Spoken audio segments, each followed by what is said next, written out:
আপনি গোটা বিশ্ব দেখেন, বাংলাদেশের ছোট্ট একটা চিপার মধ্যে একটা মসজিদ দাঁড় করা আছে। মসজিদ হবে অনেক বড় এরিয়া নিয়ে, পার্কিং লট থাকবে বড় বড়। মসজিদের একতলায় থাকবে কমিউনিটি সেন্টার, এক জায়গায় থাকবে হিজামা সেন্টার, এক জায়গায় থাকবে রুকিয়া সেন্টার, আরেক জায়গায় খতিব সাহেব সোশ্যাল কাউন্সিলিং করবে। যুবকদের কি সমস্যা, নারীদের কি সমস্যা, বিধবাদের কি সমস্যা, কার কি মাসালা জানার আছে, লিগ্যাল অপিনিয়ন জানার আছে, খতিব সাহেব সোশ্যাল কাউন্সিলিং করবে। চিল্লা এখন ঠিক কিনা? এইভাবে গোটা বিশ্বব্যাপী মসজিদ কেন্দ্রিক কাজ হয়। এদেশে মসজিদে শুধু নামাজ, আর কিছু নাই। বিশ্বনবী লোকেশন তালাশ করতেছেন, কোথায় বানানো যায় মসজিদ নববী। খুঁজতে খুঁজতে এমন জায়গা বিশ্বনবী চয়েস করলো, ওটা ছিল ছাগল ঘোড়া এগুলোর আস্তাবল, কিছু জায়গায় খেজুর গাছের ভাঙা ক্ষেত, আর কিছু জায়গায় কাফির মুশরিকদের কবরস্থান। এবার এই জায়গায় মসজিদ করা তো কঠিন। বিশ্বনবী বললেন, না, আমার নজর এক জায়গায় যদি পড়ে ওইখান থেকে আমি ফিরাই না সহজে, ট্রাই করো, এটাই আমার লাগবে মসজিদে নববী। বিশ্বনবী বললেন, ছাগল গরুর আস্তাবলকে সমান করো, খেজুর গাছ ভাঙা যেগুলো আছে খেজুর গাছগুলোরে কেটে ফেলো, কাফের মুশরিকদের যত কবরস্থান আছে কবরস্থান থেকে হাড্ডি গুড্ডি এখান থেকে নিয়ে অন্য জায়গায় দাফন করো। সুবহানাল্লাহ। মসজিদে নববী শুরু হয়ে গেল। নিজ হাতে পাথর কেটে কেটে তিনি মসজিদে নববী বানালেন। আর এর আগে যেটা বানায় আসছে ওটার নাম মসজিদে কুবা। ওটার নাম কি? আপনাদের এলাকায় অনেক জায়গায় আছে না মসজিদে কুবা? কুমিল্লাতে একটা আছে, আসলে দুই জায়গায়। এই মসজিদে কুবাতে বিশ্বনবী সাল্লাল্লাহু আলাইহি ওয়াসাল্লাম এক সাহাবাকে ইমাম বানায় দিয়ে আসলেন। উনি ইমামতি করে মসজিদের, বিশ্বনবী ইমামতি করে মসজিদ নববীতে।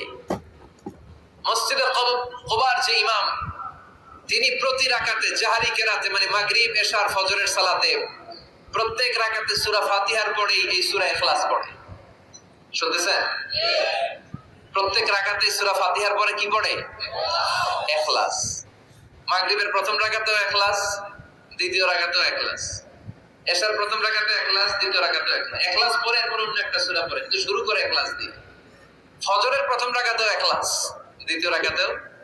মুসল্লিরাকে পাইছে কি? পাইছে কি? খালি ইখলাস, খালি ইখলাস। যে ধরছে, আপনি পাইছেন কি বলেন? ইমাম সাহেব বলে, কিছুই পাই নাই, আমার মন চায় আমি পড়ি, তোর মন চাইলে তুই পড়, নাইলে যা। তোর কমিটির সভাপতি সেক্রেটারি এই মসজিদের ইমাম হিসাবে আমার নিয়োগ দেয় না, নিয়োগ দিছে বিশ্বনবী। আমার নিয়োগ যদি বাতিল করতে হয় লাগবে বিশ্বনবীরে তুই ভাগ। তোমার মনে চাইলে পড়ো, নাইলে অন্য মসজিদে পড়ো, যাও মিয়া। এটা তো সভাপতির সেক্রেটারির নিয়োগ দেওয়া মসজিদ না, এটা নিয়োগ দিয়েছে বিশ্বনবী, ঠিক কিনা? নিয়োগ বাতিল করলে কে করবে? বিশ্বনবী। সবাই বিশ্বনবীর কাছে যে বললো, ইয়া রাসূলুল্লাহ, এমন ইমাম আপনি দিয়ে আসছেন, উনি ইখলাস ছাড়া আর কিছু পড়ে না। বিশ্বনবী বললেন, তাই নাকি? এমন করে কেন? ডেকে আনো। ডেকে আনা হলো। বিশ্বনবী বললেন, ওরে সাহাবী, ঘটনা কি হাসা? কয় হাসা। প্রতি রাকাতে সূরা ইখলাস পড়ো, তোমার কি কোরআন থেকে অন্য কোন সূরা মুখস্থ নাই? সাহাবী বলে, নবী, সব মুখস্থ আছে, কিন্তু এই সূরাটা আমার পড়তে ভালো লাগে, কারণ ফিহি সিফাতুর রহমান, এই সূরার ভেতরে আমার আল্লাহর পরিচয় আছে গো নবী। আমার আল্লাহর পরিচয়টা খুব সুন্দর করে দেয়া, আমার রবের কথা এই সূরার পরতে পরতে পাওয়া যায়, এজন্য এই সূরাটা পড়তে আমি বড্ড ভালোবাসি। বিশ্বনবী বললেন, ইমামতি যাবে না, তোরটা পার্মানেন্ট হয়েছে। আল্লাহু আকবার। তোর ইমামতি পার্মানেন্ট করে দিলাম, যেমনে পড়াইতি এমনি পড়াবি। প্রতি রাকাতে সূরাতুল ইখলাস তুমি পড়ো, সমস্যা নাই। এই যে তুমি সূরাতুল ইখলাস পড়ো, সূরাতুল ইখলাসকে ভালোবাসো, আল্লাহ বলেছেন এই ইখলাসের ভালোবাসার কারণে কিয়ামতের দিন আল্লাহ তোরে জান্নাতে ঢুকায়া দিবে। ইখলাসের ভালোবাসার কারণে আনতা মিন আহলিল জান্নাহ, তুমি জান্নাতে যাবা। হুব্বুকা ইয়াহা ইউদখিলুকাল জান্নাহ, এই সূরার ভালোবাসাই তোমার জান্নাতে ঢুকায়া দিবে। সুবহানাল্লাহ পড়ে। এজন্য সূরা বেশি বেশি পড়তে রাজি আছেন তো? বিশ্বনবী তাবুকের যুদ্ধে গেলেন। তাবুকের ময়দানে বিশাল যুদ্ধের ময়দান। বিশ্বনবী 30,000 সৈন্য নিয়ে গিয়েছেন, আর খ্রিস্টানদের সৈন্যদের সংখ্যা হচ্ছে প্রায় 40,000। কিন্তু বিশ্বনবী যুদ্ধে এসেছেন শুনে খ্রিস্টান বাদশা দৌড়, সৈন্যবাহিনী নিয়ে সব পালায় গেছে। যুদ্ধ ছাড়াই বিশ্বনবীর বিজয় দিছে কে? বিশ্বনবী তো মহাখুশি, আল্লাহর শুকরিয়া আদায় করলেন। যুদ্ধের ময়দানে বিশ্বনবী দাঁড়িয়ে আছেন, হঠাৎ দেখলেন সাইয়েদনা জিব্রাইল আকাশ থেকে জমিনে নেমে আসছে। জিব্রাইলকে আল্লাহ তাআলা 600 পাখা দিয়েছিলেন। সহিহ মুসলিমের বর্ণনা, রাআ রাসূলুল্লাহি জিবরিলা ওয়া লাহু 600 জানাহ। 600 পাখা, কয়শো? 600 পাখা মেলে সাইয়েদনা জিব্রাইল নেমে আসছেন। ওনার পাখার কারণে সূর্যের আলো পৃথিবীর মধ্যে পড়তে বাধা সৃষ্টি হচ্ছে। অন্ধকার থেকে বিশ্বনবী তাকিয়ে দেখে জিব্রাইল একা না, জিব্রাইলের সাথে হাজার হাজার ফেরেশতার বহর। বিশ্বনবী বললেন, কত ফেরেশতা এসেছে? কয় 1,40,000। সাইয়েদনা জিব্রাইল বললেন, ও নবী, আপনি যুদ্ধের ময়দানে আল্লাহর শুকরিয়া করেন, আর ওই মদিনাতে আপনার কলিজার টুকরা সাহাবী মুআবিয়া ইবনে মুআবিয়া আল মুজানি একটু আগে শেষ নিঃশ্বাস ত্যাগ করেছে গো নবী। বিশ্বনবী পড়লেন, ইন্না লিল্লাহি ওয়া ইন্না ইলাইহি রাজিউন। সাইয়েদনা জিব্রাইল বলেন, নবী, এইমাত্র মুআবিয়া ইবনে মুআবিয়া আল মুজানি দুনিয়া থেকে বিদায় নিয়েছে, আপনি কি তার রূহের মাগফিরাতের জন্য গায়েবানা জানাজা পড়বেন না? বিশ্বনবী বললেন, অবশ্যই পড়ব। সাহাবাদের মধ্যে ঘোষণা দিয়ে দিলেন, সবাই ওযু করে আসো। যুদ্ধের ময়দানে আল্লাহ আমাদেরকে বিজয় দিয়েছে, আর খবর পেলাম মদিনাতে আমার সাহাবা মুআবিয়া ইন্তেকাল করেছে। মুআবিয়ার রূহের মাগফিরাতের জন্য আমরা গায়েবানা জানাজা পড়ব। পড়েন সুবহানাল্লাহ।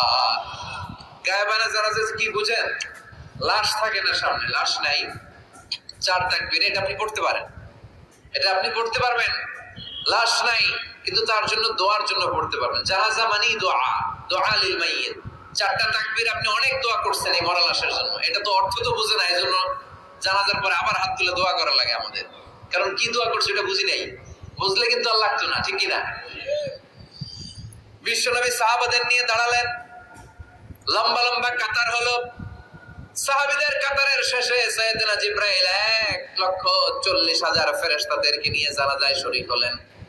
বিশ্বনবী 4 তাকবীর দিয়ে জানাজা পড়লেন, আল্লাহু আকবার, আল্লাহু আকবার, আল্লাহু আকবার, আল্লাহু আকবার। 4টা তাকবীরের মধ্য দিয়ে জানাজা শেষ করলেন। বিশ্বনবী তাকিয়ে দেখে সাহাবাদের পেছনে 1,40,000 ফেরেশতা দাঁড়িয়ে জানাজায় শরীক হয়েছে। বিশ্বনবী বললেন, জিব্রাইল, কোনদিন তো এত ফেরেশতা নিয়ে কারো জানাজায় শরীক হতে দেখি নাই। ঘটনা কি? কি এমন আমল ছিল আমার মুআবিয়ার, যে আমলের কারণে মুআবিয়ার নামটা আল্লাহর আরশে চলে গিয়েছে? 1,40,000 ফেরেশতার বহর নিয়ে তুমি জানাজায় শরীক হয়েছো। কি এমন গোপন আমল ছিল আমার মুআবিয়ার, আমারে বলো। সাইয়েদনা জিব্রাইল বললেন, নবী, আপনার মুআবিয়া বিশেষ একটা আমল করত। বিশ্বনবী বললেন, কি সেটা? সাইয়েদনা জিব্রাইল বলে, আপনার এই সাহাবী কাইমান আও কাঈদান, জালিসান আও মাশিয়ান, উঠতে বসতে চলতে ফিরতে সব সময় আপনার এই সাহাবী পড়তে থাকতো, কুল হুয়াল্লাহু আহাদ, আল্লাহুস সামাদ, লাম ইয়ালিদ ওয়া লাম ইউলাদ ওয়া লাম ইয়াকুল লাহু কুফুয়ান আহাদ। পড়েন সুবহানাল্লাহ। পড়তে বসতে চলতে ফিরতে সব সময় এই সাহাবীর একটা অভ্যাস ছিল, উনি কুল হুয়াল্লাহু আহাদের উপর আমল করতো। বেশি বেশি সূরাতুল ইখলাস পড়তো। পড়তে রাজি আছেন? আজ থেকে বেশি বেশি সূরাতুল ইখলাসের উপর আমল বাড়ানোর দরকার আছে না নাই? বিশ্বনবী প্রতিদিন সকালবেলা, সন্ধ্যাবেলা, ওয়া ইনদামা ইয়াযহাব ইলা ফিরাশি, আর রাতে যখন বেডে ঘুমাতে যেতেন, হাত দুইটা এরকম করতেন, করে তিনি সূরাতুল ইখলাস পড়তেন, সূরাতুল ফালাক পড়তেন, সূরাতুন নাস পড়তেন। এই 3টা সূরা পড়তেন। এই 3টা সূরাকে একসাথে বলে 3 কুল। কি বলে? কুল আস-সালাসা। কারণ এই 3টা সূরার শুরুতে কুল আছে না নাই? 3 কুল পড়ে বিশ্বনবী হাতের মধ্যে ফু দিতেন। ফু দিয়ে মাথা থেকে শুরু করে মুছতে মুছতে মুছতে মুছতে পা পর্যন্ত মুছতেন, হাত মুছতেন, সারা দেহের যতটুকু সম্ভব বিশ্বনবী সারা দেহের মধ্যে এই 3 কুল পড়া হাত দুইটা দিয়ে সারা দেহের মধ্যে বিশ্বনবী হাত বুলিয়ে দিতেন, মেসেজ করে দিতেন, সুবহানাল্লাহ।